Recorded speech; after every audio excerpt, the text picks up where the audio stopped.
Baby শাওয়ারের blog upload করবো কিনা জানতে চেয়ে একটা পোস্ট করেছিলাম। একটা আপু কমেন্ট করেছে, না চাইলেও আপনি দিবেন, হুদাই জিজ্ঞেস করার কি দরকার। আপুটা খুবই স্মার্ট। ফেসবুক পেজ ওপেন করে 200K plus family member create করে ব্লগ আপলোড করবো না তো কি ঘাস কাটবো। সো চলো তোমাদের সাথে বেবি শাওয়ারের পার্ট 1 ব্লগটা শেয়ার করি। আসসালামু আলাইকুম এন্ড হ্যালো এভরিওয়ান, কেমন আছো তোমরা সবাই বলো তো। ইদানিং তোমাদের এত এত ভালোবাসা পাচ্ছি, মন তো চাই আমার ডেইলি ব্লগগুলো তোমাদের সাথে শেয়ার করি, বাট নিউবর্ন বেবি নিয়ে ভিডিও করা আর এডিট করার সময় পাচ্ছি না। এনিওয়ে হসপিটালে গিয়েছিলাম, আমার ডক্টরের লাস্ট চেক আপ ছিল, বাট আমি তখনও জানতাম না যে এইটাই লাস্ট চেক আপ হবে। এরপর বাসায় এসে আমি একটু হেনা আর্ট করেছি, আর সেটার ভিডিও তোমাদের সাথে অলরেডি শেয়ার করেছিলাম। মেহেদি দিতে তো আমি খুব ভালোবাসি, বাট মনে হচ্ছে এই বছর ঈদে আমি কোনো মেহেদি আর্ট করতে পারবো না। তাই তো বাবু হওয়ার আগে হাত ভরে মন মতো মেহেদি দিয়ে নিয়েছিলাম। কি প্রবলেম বলো। চারটা আঙ্গুল দিছে। চারটা আঙ্গুল দিচ্ছে, 1 2 3 4। বেবি শাওয়ারের জন্য ওকে বলেছিলাম blue and pink colour mixed একটা শার্ট কিনে নিয়ে আসতে, আর দেখো ও একটা ব্লু আর একটা পিঙ্ক দুইটা শার্ট কিনে নিয়ে আসছে। অ্যান্ড ওখান থেকে পিঙ্ক কালার শার্ট পরেছে, সবে মনে করেছিল আমার বেবি গার্ল হবে। এনিওয়ে ওই দিন আমি জাস্ট 1 ঘন্টা মেহেদি হাতে রেখে ধুয়ে ফেলেছিলাম, কারণ আমার এত বিরক্ত লাগছিল। 6 ফেব্রুয়ারি 2026 এই দিনে আমি বেবি শাওয়ার বা জেন্ডার রিভিলের প্রোগ্রামটা রাখি। প্রতিদিন 1টা-1:30টায় ঘুম থেকে উঠলেও ওই দিন জাস্ট 10টায় আমার ঘুম ভেঙে যায়, কারণ আজকে অনেক কাজ আছে। ঘুম থেকে উঠেই সবার ফার্স্টে কেকটা রিসিভ করি। মাশাআল্লাহ যেরকম চেয়েছিলাম সেরকম কেক পেয়েছি। যেহেতু হাইট কেকের বক্স অনেক বড় থাকে, তাই কাট করে আমি এটা ফ্রিজিং করে রাখি।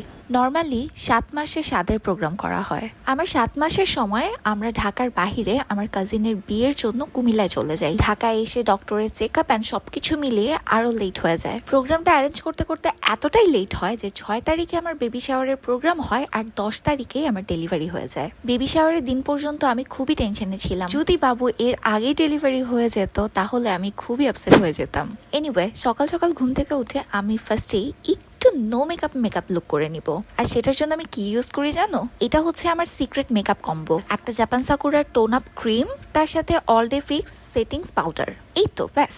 হোয়াইট রোজ পেজের জাপান সাকুরার স্কিন কেয়ার কম্বোটা ইউজ করে এত ভালো বেনিফিট পেয়েছি। উনাদের পেজে এত এত রিভিউ দেখে এই দুইটা প্রোডাক্টও নিয়েছিলাম মেকআপের জন্য। এর আগেও তোমাদের সাথে রিভিউ শেয়ার করেছি। এই টোন আপ ক্রিমটা ইউজ করার সাথে সাথে ইনস্ট্যান্টলি এত সুন্দর একটা ব্রাইটেনিং লুক দেয়, একবার ইউজ করলে তোমরা ফ্যান হয়ে যাবা। যারা রেগুলার ফাউন্ডেশন বা কনসিলার ইউজ করতে চাও না, তবে ডাল ফেসটাকে একটু ব্রাইট করতে চাও, তারা এই কম্বোটা নিয়ে নিবা। স্কুল, কলেজ, ভার্সিটি কিংবা অফিস গোয়িং আপুরা রেগুলার এই কম্বোটা ইউজ করতে পারবা।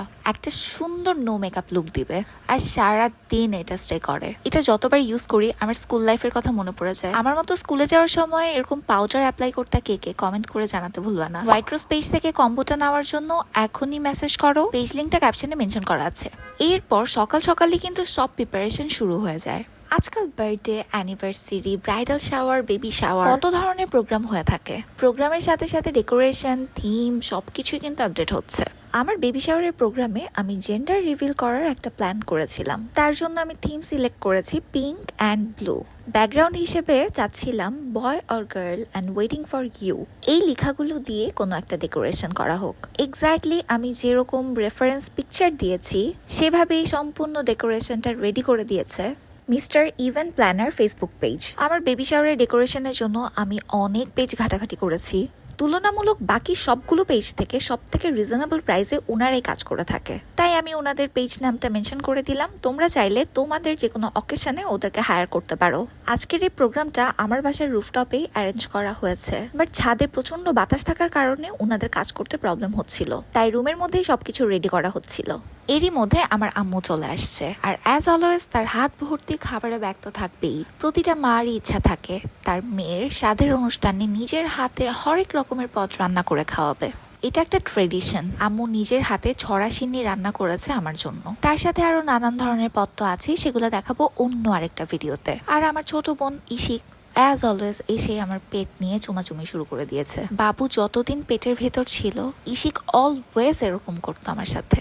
জীবনে আজ পর্যন্ত অনেক প্রোগ্রাম অ্যাটেন্ড করেছি, অনেক প্রোগ্রাম অ্যারেঞ্জ করেছি, তবে আজকের দিনটা আর এই প্রোগ্রামটা বাকি সবগুলো দিন থেকে একদমই আলাদা। দুপুরে খাওয়া দাওয়া শেষ করলাম, রেডি হওয়ার জন্য প্রস্তুতি নিচ্ছিলাম, তখনই বড়াপুরাও চলে আসে। আস্তে আস্তে সবাই আসা শুরু করে দেয়। শুধু আমাদের ফ্যামিলি মেম্বারদের নিয়ে আজকের এই প্রোগ্রামটা অ্যারেঞ্জ করেছি। সবাই হাতে করে টুকটাক আমার জন্য কিছু খাবার নিয়ে আসছিল। আমার এই পুরাটা জার্নিতে সবার এত এত ভালোবাসা পেয়ে আসলেই আমি নিজেকে অনেক লাকি ফিল করি। Anyway, very soon part 2 vlog নিয়ে হাজির হয়ে যাব, যেখানে তোমাদেরকে বাকি ফুল প্রোগ্রামটাতে কি কি করলাম সে সব কিছু দেখাবো।